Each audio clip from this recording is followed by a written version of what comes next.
जय हिंद साथियों। आज हम समांतर चतुर्भुज से संबंधित कुछ समस्याओं का अध्ययन करेंगे।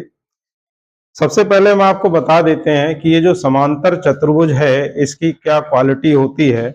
समांतर चतुर्भुज एक ऐसा चतुर्भुज होता है जो जिसकी आमने सामने की भुजाएं समांतर होती हैं और आमने सामने की भुजाएं बराबर होती हैं, सम्मुख कोण एक दूसरे के बराबर होते हैं, लेकिन इसके जो डायगोनल्स जो होते हैं, जो विकर्ण होते हैं, वो बराबर नहीं होते हैं, लेकिन विकर्ण एक दूसरे को अर्धित करते हैं। ठीक है, विकर्ण एक दूसरे को अर्धित करेंगे यानी आधा आधा काट देंगे। तो हम इन कुछ क्वालिटीज का यूज करते हुए ये जो समस्याएं यहाँ पर बोर्ड पर लिखी हुई हैं इनका समाधान करने की कोशिश करेंगे। तो सबसे पहले ये पहला क्वेश्चन आता है कि निम्न आकृति पी क्यू आर एस एक पैरेललोग्राम यानी समांतर चतुर्भुज, ये जो है ये समांतर चतुर्भुज का चिन्ह होता है, ये ध्यान रखिएगा। तो समांतर चतुर्भुज है तो x और y के मान ज्ञात कीजिए। यहाँ पर x जो है ये भुजा है, ये पी क्यू आर एस जो है ये समांतर चतुर्भुज है। समांतर चतुर्भुज की भुजा पी एस बराबर 3x दे रखी है और पी क्यू जो है वो 3/-1 दे रखी है। क्यू आर जो है वो 18 है और आर एस जो है वो 26 है। तो इसमें समांतर चतुर्भुज की जो प्रगुण है उनका इस्तेमाल करते हुए हमें x और y ये जो अननोन क्वांटिटीज हैं इनको हमें ज्ञात करना होगा। तो इसके लिए हम इसमें इसका जो प्रगुण होता है कि समांतर चतुर्भुज की भुजाएं बराबर होती हैं, इनका यूज हम करेंगे। तो यहाँ पर मैं लिख दे रहा हूं, इसकी जो प्रगुण है वो ये है कि समांतर चतुर्भुज की सम्मुख भुजाएं बराबर होती हैं।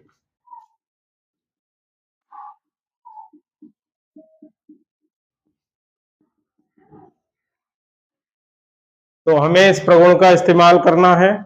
तो इसके लिए देखिए, आप देख रहे हैं कि इस चतुर्भुज में पी क्यू और एस आर ये दोनों आमने सामने की भुजाएं हैं। तो हम यहाँ पर लिख सकते हैं कि पी क्यू बराबर एस आर, ब्रैकेट में हम लिख देंगे समांतर चतुर्भुज की सम्मुख भुजाएं हैं। ब्रैकेट में हमें कारण लिखना होता है कि अगर बराबर है तो क्यों बराबर है, क्या कारण है। तो ये कारण है कि समांतर चतुर्भुज की सम्मुख भुजाएं हैं, इसलिए बराबर है। अब पी क्यू जो है वो है 3/-1 is equal to S R जो है वो 26 है। तो यहाँ पर आप 26 लिख देंगे, 1 इधर पहुंचा देंगे, इधर माइनस का है, जब इधर पहुंचेगा पक्षांतर होगा तो प्लस का हो जाएगा। तो 3/2 हो जाएगा 26 + 1। 26 + 1 कितना होता है 27। तो 27 हो गया। तो y हो जाएगा 27/3, इधर आएगा तो अपॉन में आ जाएगा, 3 से कट जाएगा, 3 9 जा, तो y हो गया 9। ये y की वैल्यू आ गई। अभी x बचा है, x अननोन वैल्यू है तो इसे आपको ज्ञात करना है। तो फिर से ये लगा देंगे, पी एस बराबर क्यू आर, ब्रैकेट में कारण वही लिखेंगे कि समांतर चतुर्भुज की सम्मुख भुजाएं हैं, इसलिए ये बराबर है। तो पी एस ये आया है 3x is equal to Q R जो है वो 18 है। तो x बराबर हो जाएगा 18/3, 3 से कट जाएगा, 3 × 6 = 18 है। तो x बराबर हो गया 6। तो यहाँ पर दोनों जो अननोन वैल्यूज हैं वो आ गई हैं, x = 6 and y = 9। This will be your answer. अब हम नेक्स्ट क्वेश्चन देख लेते हैं। नेक्स्ट क्वेश्चन में निम्न आकृति ABCD एक समांतर चतुर्भुज है। अब ये यहाँ पर ये ABCD है, ये चतुर्भुज जो है वो ABCD है, तो इसे हम ABCD लिख ले रहे हैं, ABCD। अब इसमें 3 अननोन क्वांटिटीज हैं, x, y और z। तो इन्हें आपको ज्ञात करना है। तो इसके लिए देखिए, इसमें जो इस्तेमाल होंगे, तो एक तो ये होता है कि हम ये वाली क्वालिटी यहां पर लगा देंगे कि समांतर चतुर्भुज के सम्मुख कोण बराबर होते हैं, इसका यूज हो सकता है।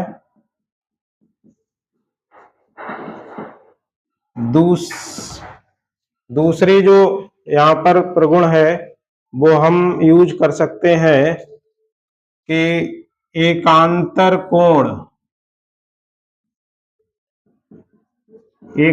कोणों के बारे में जो इसके जो प्रगुण होते हैं उनका हम यूज कर सकते हैं। पहली बात तो आपको पता होना चाहिए कि एकांतर कोण होते क्या हैं। एकांतर कोण मैं बता दे रहा हूं, अगर दो रेखाएं चाहे वो समांतर हो चाहे असमांतर हो, अगर इन दो रेखाओं को कोई तीसरी रेखा काटती हुई जाए तो इस तीसरी रेखा को त्रियक रेखा कहते हैं। ठीक है, अब त्रियक रेखा यहां पर देखिए ये विपरीत दिशाओं में ये कोण बना रही है। ठीक है, तो ये जो विपरीत दिशा में जो कोण बनते हैं, जैसे मान लीजिए ये कोण 1 है, ये कोण 2 है, तो ये दोनों कोण कैसे होंगे? एकांतर कोण होंगे। ठीक है, 1 और 2 एक दूसरे के एकांतर कोण है, और ये एकांतर कोण बराबर होते हैं किस कंडीशन में? अगर ये दोनों रेखाएं समांतर हैं। ठीक है, अगर ये दोनों रेखाएं समांतर होंगी, जैसे मान लीजिए ये L1 और ये L2, ये L1 है ये L2, if L1 जो है समांतर है L2 के, ये त्रियक रेखा है T, तो ये जो एकांतर कोण होंगे, कोण 1 ये कोण 2 के बराबर होगा, तो इसका हम यूज करेंगे। तीसरा हम यूज कर सकते हैं, इसका इस्तेमाल हो सकते हैं कि त्रिभुज के तीनों कोणों का योगफल कितना होता है? 180 अंश होता है। हम इसका यूज कर सकते हैं। तो इन तीनों का यूज करते हुए हम यहाँ पे अब सॉल्व करेंगे। तो इसमें आप सबसे पहले ले लीजिए कोण D बराबर होगा कोण B के। कोण D बराबर कोण B क्यों बराबर है? क्योंकि समांतर चतुर्भुज के सम्मुख कोण।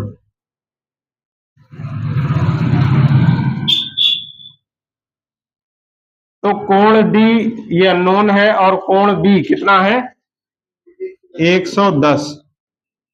अब कोण D जो है आपने कोण D कितना है? x है ना, तो x is equal to 110 degree. ये तो x की वैल्यू आ गई। अब इसके बाद में y और z और बचे हैं जो कि आपको ज्ञात करने हैं। तो यहाँ पर ये x जो है 110 है। अब अगर हम ये वाला त्रिभुज ले लें, त्रिभुज DAC में इसमें हम ये ले लेंगे, तो ये कोण हम निकाल सकते हैं, क्योंकि ये इस त्रिभुज का तीसरा कोण हो जाएगा। इस त्रिभुज में 2 कोण आपके लिए ज्ञात हैं, तीसरा कोण आप ज्ञात कर सकते हैं। इसके लिए आप अपनी तरफ से मान लें कि ये P मान लो। ठीक है, यहाँ पे हम लिख लेंगे माना कोण ACD या DCA, कोण DCA is equal to P, bracket में लिख देंगे, माना तो हमने शुरू में लिख दिया, तो ये P मान लिया। ठीक है, अब त्रिभुज के तीनों कोणों का योगफल कितना होता है? 180 अंश होता है। हम इसका यूज करेंगे यहाँ पर, तो लिखेंगे कोण D प्लस कोण ये वाला कोण DAC पूरा लिखेंगे, क्योंकि अगर A लिख देंगे तो A पे ये पूरा कोण बनना है, लेकिन हमें ये वाला कोण लेना है ये, तो ये कोण DAC प्लस कोण DCA is equal to 180 degree. ठीक है, अब कोण D ये 110 डिग्री हो गया, कोण DAC ये 45 डिग्री हो गया, और कोण DCA ये हमने माना है कोण P, तो ये P मान लो इज इक्वल टू 180 हो गया। तो यहां से P बराबर हो जाएगा 180 माइनस 110 और 45, ये जोड़ के जब इधर आएगा तो माइनस का हो जाएगा, क्योंकि साइड चेंज हो रही है। तो 110 और 45 कितना हो गया, 155। 180 में से 155 घटा देंगे, कितना बचेगा, 25 डिग्री। तो कोण P 25 डिग्री आ गया। अब जब कोण P 25 है तो कोण Z भी 25 डिग्री होगा। तो लिखेंगे कोण Z बराबर कोण P, क्योंकि एकांतर कोण है। ठीक है, समांतर रेखाओं के बीच में बने हैं और एकांतर कोण है, इसलिए बराबर होंगे। तो कोण Z बराबर P कितना आया, 25। तो ये 25 डिग्री हो गया। ठीक है, ये 25 डिग्री हो गया, ये 25 आया था। अब आपका बचा बाई। बाई और ये वाला कोण, ये दोनों एकांतर कोण है। तो लिखेंगे ये वाला बाई और ये वाला कोण, ये दोनों एकांतर कोण होंगे ना, है। तो इसलिए जो है कोण, इसका नाम पहले हम लिखेंगे ACB। कोण ACB इज इक्वल टू कोण DC DAC DAC। तो इस तरीके से कोण ACB जो है ये बाई है, और कोण DAC ये कितना, 45 डिग्री। तो इस तरीके से तीनों कोण आ गए। x का मान आ गया, x बराबर 110 डिग्री, y बराबर 45 डिग्री और z बराबर 25 डिग्री।